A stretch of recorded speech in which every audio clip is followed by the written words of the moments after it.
Құрметті студенттер, бүгін 14 ақпан халықаралық кітап сыйлау күні.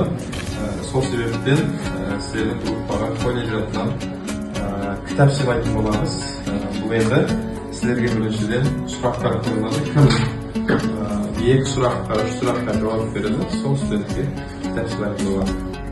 Бірінші сұрақ 40 мысал маса жинақтардың авторы кім? Ахмет Байтұрсынұлы. Жақсы. Екінші сұрақ, құлагер поэмасының кейіпкері кім? Ақан Сері. Ақан Сері. Сәкен Сейфуллиннің туған жері? Өскен жері Жаңаарқа деп айтамыз.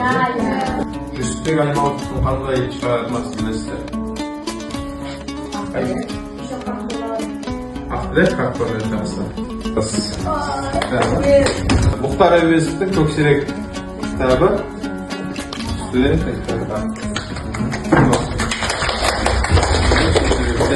Болашақ жоғары колледждің атынан сіздерге кітап сыйлауға рұқсат етіңіздер. Шарты оңай.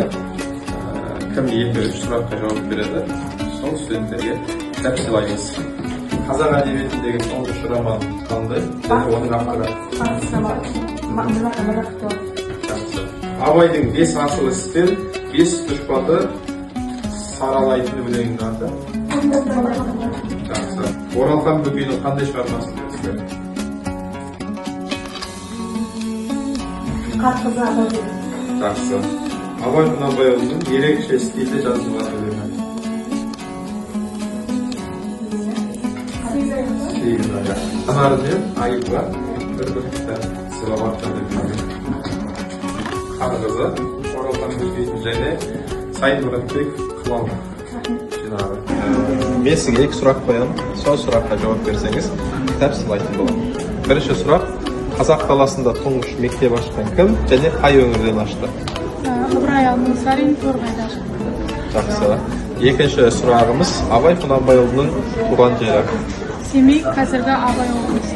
Жақсы. Сізге Сайын Мұратбековтың Қылау кітабын сыйлауға Рахмет. Абай Құнанбайұлының бір өлеңінен үзінді оқып берсеңіз, мен сізге кітап сыйлаймын.